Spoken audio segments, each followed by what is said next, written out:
Today is going to be an exciting day. We are so pumped because we have a special guest. If you can see, it is Martin, and we're going to tell you all about how Martin has $1 million mindset. He is one of Le Cirque's top waiter, and yes, Lindsay and I had the opportunity to meet him and learn some things about him. So it's going to be a beautiful opportunity to see how can we transfer some of the hospitality that Martin provides into our salon companies every single day. Love this. So if you are excited to learn more about Martin's $1 million mindset, you are in the perfect place today. Martin, we really had an exceptional experience. We met you at an event called Funnel Hacking Live, where you shared your $1 million business that you've done as a waiter inside of Le Cirque. And, we know that you've also been working on a special project with Dan Kennedy, who is the master of mindset and marketing and sales and all kinds of good stuff. And so we're just curious, can you share a little bit about your background and kind of what brought you into the world of fine dining? Great question. So how it started was many, many years ago, I was having dinner with my mom and I was working construction. I was 16 and my mom said to me, instead of being in construction, why don't you ask the manager for an application to be a busboy? She goes, if you're going to work, why not make tips? Why not just work for tips and the hourly wage versus just the hourly wage? So that's kind of how it started. And then one thing led to another. And I had a motorcycle accident. I broke my shoulder, all my fingers. And I was a busboy and I was laid off. And the man who bought the restaurant I was in at the MGM, we became friends. And I said, can I be a waiter? And he said, do you want me to send a boy to do a man's job? And fast forward 33 years later, he's one of my dearest friends today. He runs a casino here. His name is Michael Credico.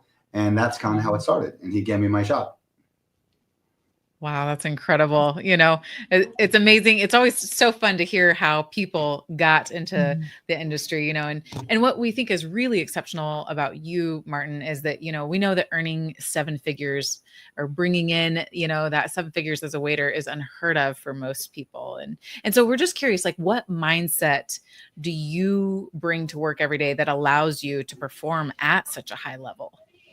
No, great question. So it's not 7 figures per year. It's been 7 figures over the life because it was 7 figures. Gotcha. Then I'm being underpaid. Yeah. The mindset is, so here's my mindset. Mm-hmm. Everybody that comes into the restaurant, whether a whale, not a whale, gets the VIP treatment. Everybody gets treated exactly the same because it's cultivation. And sometimes somebody will mention, I wanted to go to Le Cirque, but I couldn't afford it. When they give you that indicator, that's the indicator and the magic moment to make something magic happen. So every interaction with the guest matters from the moment they walk in the door to the moment that they walk out. Every single detail, like it can't slip at any point in time. Nobody should have to ask for water. A menu shouldn't be dirty. The check should be correct. If there is an issue, we should overcompensate and really turn that little problem into a magical moment to exceed any and all expectations. That's awesome. Very so cool. So just curious, because we work with salon owners, and so, we have service providers in the hospitality business too. So how do you approach each shift differently than just the average server? So Lindsay and I actually knew when we heard you speak at ClickFunnels or Funnel Hacking Live, we're like, we've got to go meet Martin. This is going to be incredible. So it's because we work in that industry. And so we want, how can we transfer that mindset, that beingness into the salon environment? So how do you approach that? What is your mindset that you use every single day to know that the guest is key, the guest or the clients are the hero? How do you approach that every single day? That's a great question. So what I do a lot, and a lot of the waiters, sometimes they'll even get annoyed with me. I'll say, you see the house I live in because the person's sitting down. You see the car that I drive. You see the ring on my wife's finger, the shoes on my feet. Everything circles back to the guest. So as a waiter, I work in the Bellagio in Le Cirque, I didn't put up 1 nickel for that beautiful room. I don't pay 1 nickel for that rent, looking at that water. Every CEO has empowered me and the whole team to exceed. So when you're given that kind of gift, you really have to run with it. So people expect it, especially now in the 21st century, service is slipping. When they come into a place like Le Cirque, they're just blown away that they never received that. So to answer your question, I constantly remind myself, my problem is never their problem. Even if I'm tired, As you probably noticed, I drink a lot of coffee all day long. That's kind of for me.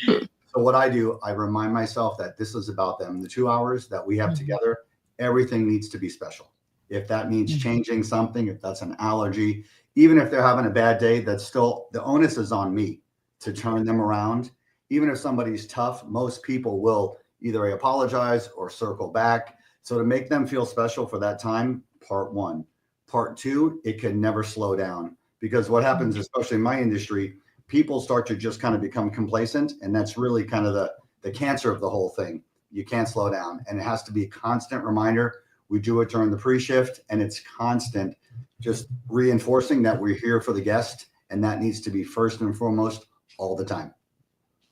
That's a incredible way to look at things, and really circling back everything to your life about that guest. And, I'm sure it gives you a deeper sense of gratitude for, everything that you've created in life. I think, another thing that stood out to us too, Martin, is, kind of your view of your relationship with like the owner of the business. You just mentioned, I don't pay a dime to be in that space. Can you kind of tell us your thought process? Like, what is your relationship like with the owner, and your view on how you show up inside of the business every day to generate what you do?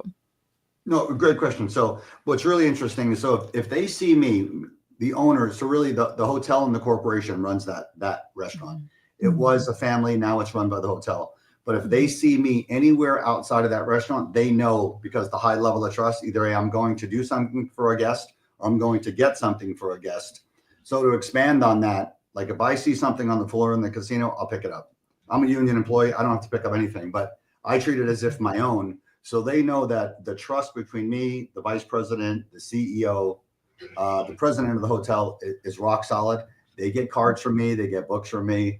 They'll always get a handwritten note of some sort that I appreciate working there, and I will never, ever slow down. So in the event I do need something, plates, a little executive approval on some purchase, rest assured it will happen because of the trust. So it circles back to trust, that my attendance really for that industry is stellar.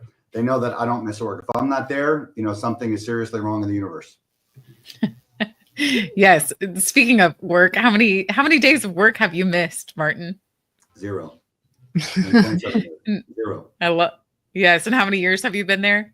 27. Wow. I mean, I take vacations. Don't get me wrong. I have 4 weeks. So what I do now, this little sidestep, because of the contract, I cash out my vacation and I put it in the 401k. So when they opt to close the restaurant, I take that vacation. I don't just arbitrarily take them. I have 16 days I can miss plus 4 weeks of vacation. That's a lot of time to miss. I don't miss it. To me, the energy is the customer. There's not a better industry in the world where you can go from X to X. And it's rare that, by no means am I bragging. I live 10 houses down from the chairman of the board. I live in a country club. I'm just a waiter. I get paid to carry a tray. So really it's how deep you want to go in the relationship, really of any business, but this is the one that's on full display, because as you ladies did witness or feel in Cirque, it's really intimate, and there's a lot of time at the table. They watch you, they see your suit, they see your shoes, they see your body language. Everything's on full display. And when they see all the waiters talking to each other, it's a level of comfort and confidence. So those little things, that orchestration creates a much bigger thing. So good. To all of our thousands of salon owners listening, Martin, they've just hired you all. Like they're ready for more Martins in their salons. So let us know how we can get in touch with you. But just curious, like, is just this something you taught yourself, or like, is this something that Cirque does in teaching like their standards? Like, because like when we were there, we noticed that every single person like really interacted with us. It felt very warm, very welcoming. So like, what is the process for someone to like join the team? Is there certain training they have to go through, or is it just your standard? And if you're going to be part of that team, there's no other way to do it besides this way. No, it's good. So the founder was Cirio Machoni. So Cirio was an Italian immigrant, and Cirio's whole thing was making everybody feel comfortable. I mean, he heavy Italian accent, but he spoke fluent French, English, and German fluently. And what he would do is if somebody asked for water, he wouldn't go ask somebody to get the water. He would just pour the water. So to answer your question, at Cirque, everybody's Forbes trained. It's a lot of training. It's very basic training at best, but it's a lot of follow-up. So each person there will correct the other, not in a condescending way. Like if something's wrong, the temperature on the meat was wrong, somebody will hear it and fix it. So there's a lot of accountability, there's a lot of responsibility, and everybody cares. And it's the management of the hotel. The whole food and beverage team, not because I work there, they're spectacular. They really care. And each one of them, like the waiters at Cirque, came through the ranks. We chose to stay as waiters. They wanted to go into management, but they all care. So the training is constant. We have usually a 15, 20-minute pre-shift, which we go over who's coming in. Sometimes those people are Googled. What table did they like? What are the dislikes? Timing, etc. So there's a lot of communication, overt communication. And there's a lot of, we're all mature in that place. All of us are near senior citizens now. So we don't look like it. Yeah, don't look like it at all. No, thank you. So it's really a level of caring. And if I can digress, we had a customer come in. It was fiance and his friend and the girl, and I promised them a big birthday card. I have the name on top of my head, Mr. Vu, but I'm going to text him here in a minute just to follow up. And then even though today's my day off, I'm going to run the book over to the post office with a giant birthday card because I gave him my word. So part of that, to answer your question, is I promised him something and that will come true. Yes, I could wait till tomorrow to bring it to the hotel to have them mail it. However, I'm going to take on the cost today. Is it expensive? No, but it circles back to I gave my word, the trust, and it goes back to the relationship with the restaurant and the branding. Mm-hmm. So just curious, Martin, was that something that they taught you to do? Was that something that you started doing? Like what was your mindset shift around, hey, how do I add those extra special touches? Because that really stood out to Jen and I as well. When we had our experience with you, you actually weren't even our waiter at our table. We had a different waiter, and a whole team of people that were all incredible, by the way. But you really, we were like, hey, we saw you and, we got to talking and you said, let me grab your information. Let me get your address. And you sent Jen and I separate packages. And it really is incredible to get something like that in the mail. And you sent us the book, Unreasonable Hospitality, because you obviously knew we were in the hospitality business as well. And, it's so brilliant. What sparked that idea for you? What kept it going? And really just what was your mindset around that to begin with? No, another great question. So when you first came in, I made eye contact with you. I remember because you were sitting in the lounge. So what I used to do, I used to play baseball. So everything is eye contact. And if I know someone looks at me, I know at some point that either A, we've interacted or they want something. So it just took me a second. So even though I wasn't the waiter, I knew I had told Carl, who was your waiter, I'll kind of just let me just touch that table a few times. Then it's just very natural that all of us are there. It's not just one or the other, because really it's a whole team there. But how that came about was many years ago, probably in 2012, I had wrote a letter to Warren Buffett. It's actually right over there. I just can't show it because it's private. And my mom, who I love dearly, she goes, he's not going to respond. I said, okay. So we'll see. So I wrote a letter to Buffett. He promptly responded. He invited me to the shareholder meeting in 2013. So that's how that started. I thought, wow, my copy pulled. So then I started doubling down on the letters. So everybody at some point gets a letter, a card, something big. They're usually really big from me. Yes, it's expensive. Yes, it's time consuming. But now that's become the brand. So even though, yes, I'm a waiter. Yes, I work for the hotel. I have a personal brand. They know that if I'm there, it's going to go a certain way. If they need something, they call me, rest assured, it'll be done. Even if that means I have to drive. So for example, I forgot one night a lady's to-go order and she had texted me and the restaurant was closed. I just threw it out. I said, we can't take that chance. It's bad. So I said, I'll bring it to you the next day. So we had the chef go in early. He cooked it. We put it in the refrigerator. I ran it over the following morning to her office. She's a surgeon. So how that came about was it just started with Warren Buffett. I wrote the letter. It worked. And then I obviously get all Dan's stuff, magnetic marketing. And then I started following Dan's stuff and I started just really copying it. And he used gold. I use gold, letters, envelopes, teaser copy. And then I started using stickers. So if I know that, for example, you're in the salon business, I'm going to use something in that business. I'll get it on Amazon. I'll get it from the dollar store. or I probably have it in my little swipe file. I have another whole little area for stickers. So that's how that kind of came to fruition. Now it's gotten bigger and bigger. Now I can't get away from it. So. That's awesome. So good. And I have the envelope right here because I actually just shared it with my team this morning. So like Lindsay and I were so excited when we got our little envelope and with our book and then our amazing card. So it was just like, I mean, we've done a lot of fine dining in our days. That's one of our favorite things to do. But like this experience really stuck out to us. And so we just want to say thank you for that. We couldn't wait for us to be able to share that with other salon owners because I think one thing we notice in our industry is client retention, right? And so like what I'm hearing you say is the fortune is in the follow-up. And so like, is there any other ways that you utilize or that you use to keep like those high paying clients coming back time and time again? I do. So matter of fact, there's one that's coming in. He's a really prominent attorney on Thursday. And without saying his name, he's based out of Illinois. Very good. He had went through cancer. So he's a baseball fan. So I just to keep that retention, I ran over to Michael's. I got the little baseball display case, scuffed up the baseball and say, look, you're number one. We need you on the team. I'm pulling for you, man. It had nothing to do with the business. He comes back every time. He goes, that ball's on my desk. He goes, you don't know what it meant to me to get that ball. You were pulling for me. Do I call? I don't, because it's easier for me to say something on paper than it is via a text or an email, because then he knows my words. As you can see, my handwriting is horrendous, but you know it's from me, and it's usually in a Sharpie. So the retention is the follow-up. So even if I don't hear from somebody, they're still going to get letters from me. It might be a little one, might be a big one. They're going to still continue, and they'll always get a letter to keep that retention, because that's the secret sauce. So amazing. That is the secret sauce. It's incredible. And how do you keep track of, preferences, how do you keep it so personalized? I mean, obviously we've heard the one experiences, but just do you keep track of that they have, allergies or any sort of preferences that a lot of your repeat customers have? No, great question. So what I do, so this is just one here.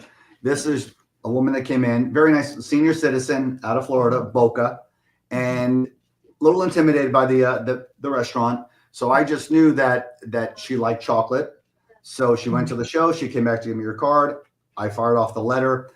For me personally, I happen to have a great memory. I can usually tell you where they sat, if they're left-handed, if they're allergic to nuts, if they don't like seafood. I have a nephew who it's really serious.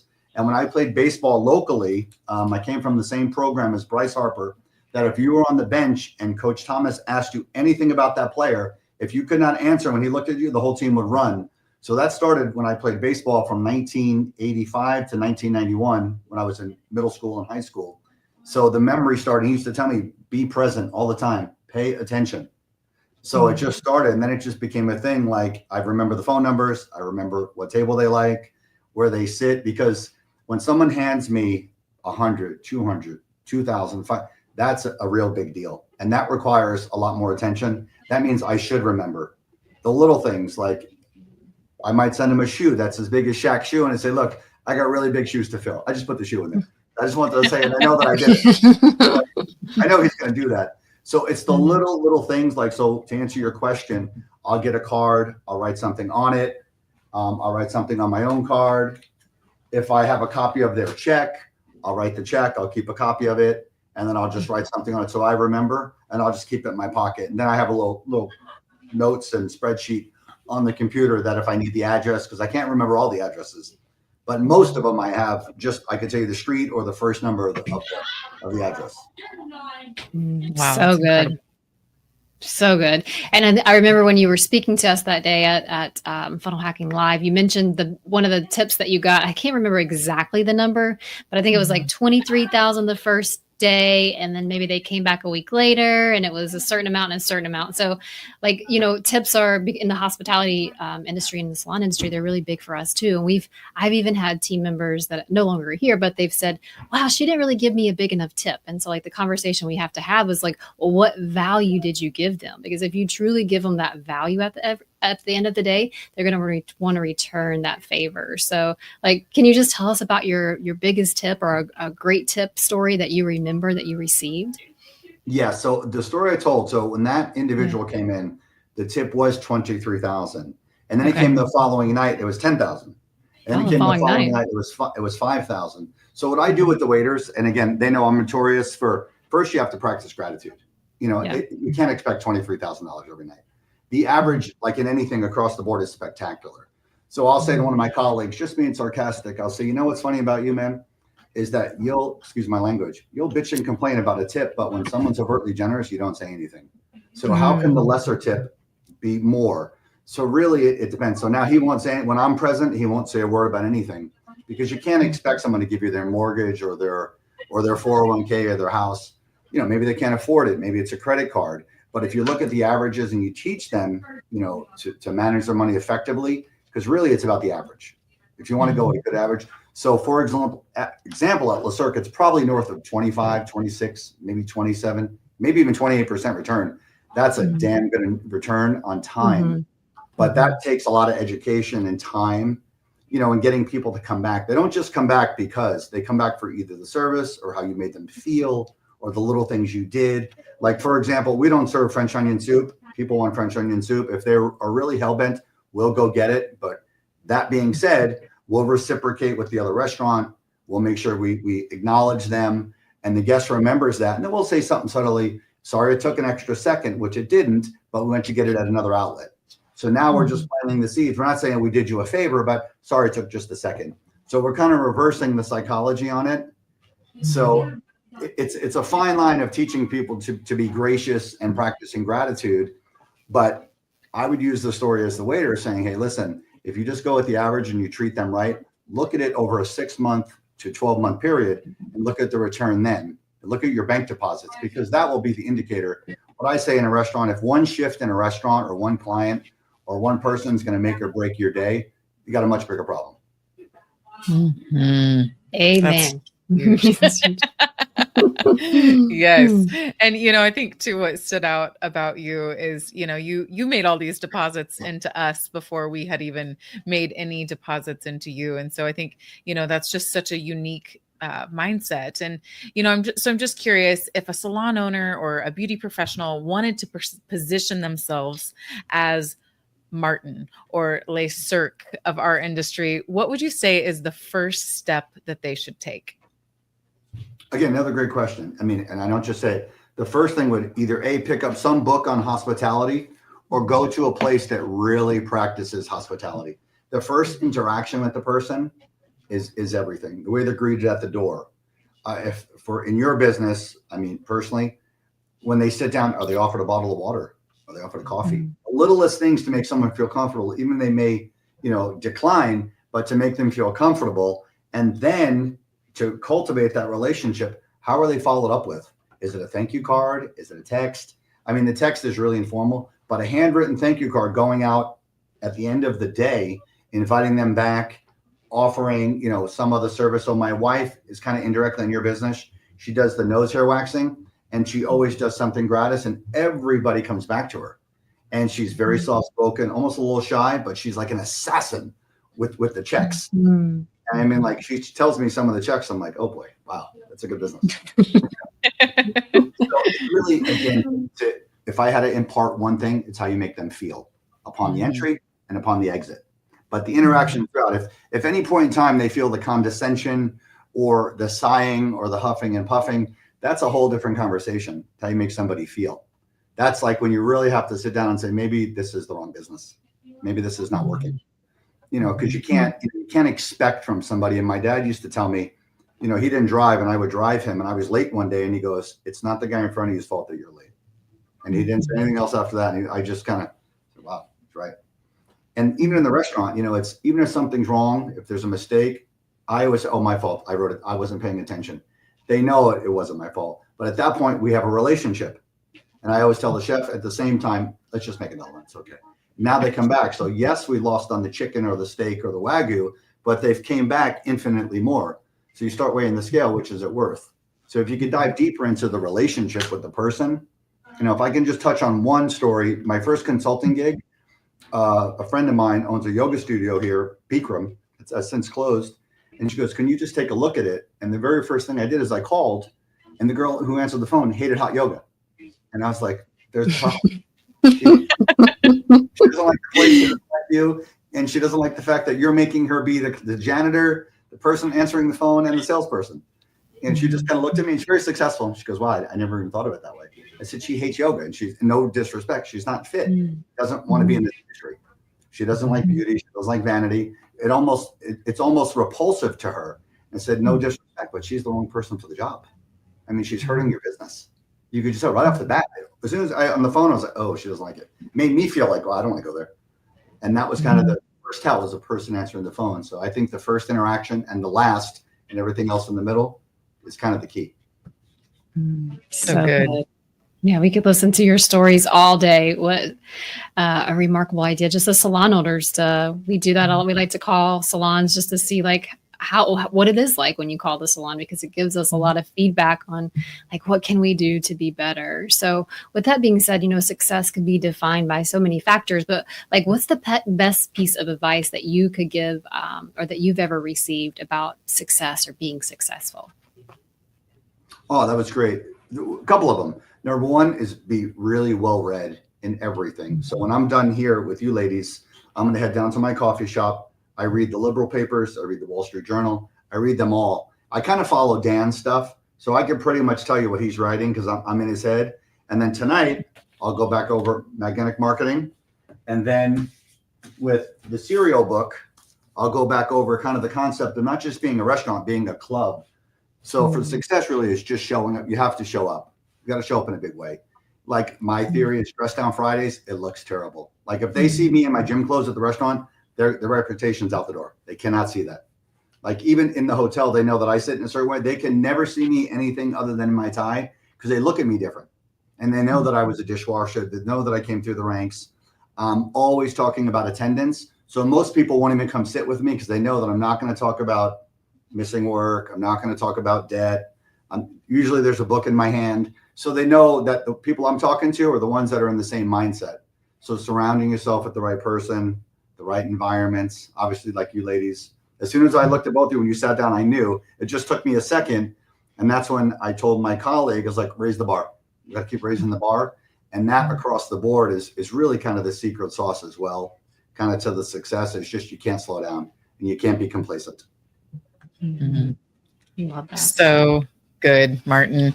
We really did have an exceptional experience with you. You're an exceptional guy. I know you've been working on a fun project with Dan Kennedy. Is it all still top secret, or is there anything fun that you can let leak out, that any fun projects that you're working on right now? Yes. So, okay. Yeah. Sorry to jump ahead of you. Yes. So the book, Marketing to the Affluent, the 4th edition will come out, which is a great book. I mean, Dan really nailed it. I'm very pleased with my chapters, but there's no one better than Dan. Like when I was writing with him, I was like, I don't know how this happens, how this guy can be this good with his eye being lost, diabetes, making it out of hospice. And I don't just say that, but to leak a little bit. We want to take hospitality to another level. And what is the whole theory behind that? So we're going to pull back the curtain, just giving a little snippet. We're going to use that little Las Vegas book over there, kind of just showcasing what happens in Las Vegas. It's nothing in stone yet, but hopefully it'll be on one of these major platforms that, we all subscribe to, if all goes well, knock on wood, and really taking it to the next level. Because really, this applies to all businesses, salon owners, restaurants, car washes, anything, as Dan would say, with continuity, coffee shops. And I think we've just scratched the surface on that. And I'm kind of at the forefront because I'm constantly pushing. And I learned as a little boy, my mother's incredibly hard to wait on. And I learned she's very particular about the coffee being hot, the water being full. She hates to ask for anything. So I had a kind of front seat to hospitality early on. So I'm looking to capitalize on that with Dan. So stay tuned. We're so excited. Yeah. Well, thank you. We just want to say thank you so much for, first of all, creating a memorable experience for Lindsay and myself. It was awesome. We can't wait to go back to Vegas just to come back and eat at Cirque. The food was fabulous. The service was it was just amazing. And so just thank you for your time. Thank you for sharing your knowledge. I mean, the world is better because of you. And that's exactly what Lindsay and I want to create too, is to pull back the curtains on the business of hospitality and to really take serving people to a whole new level. Well, if I can impart one thing, what I always say in the restaurant, as I said, look, we're not in the service business. We're not in the restaurant business. We're in the make you feel special business. So those little chocolates you ladies got, I invite everybody back, and I say the same thing. Even if you're just walking by, stop in. We'll have a little goodie bag. If you're downstairs, text me. If I don't answer, call the restaurant. I will deliver it. If I can't deliver it, somebody here will deliver it. So the service after the sale is just as important, if not more important, than the initial sale. So I thank you, ladies. You're a pleasure. Hopefully I get to see you again at Cirque, and anything you ever need in Las Vegas, I'm a resource for the both of you. Well, thank you, Martin. We are beyond grateful. And if you got some amazing things out of today's podcast, go ahead and leave us a review or share it with somebody that you think would really just take some amazing things away from today's episode.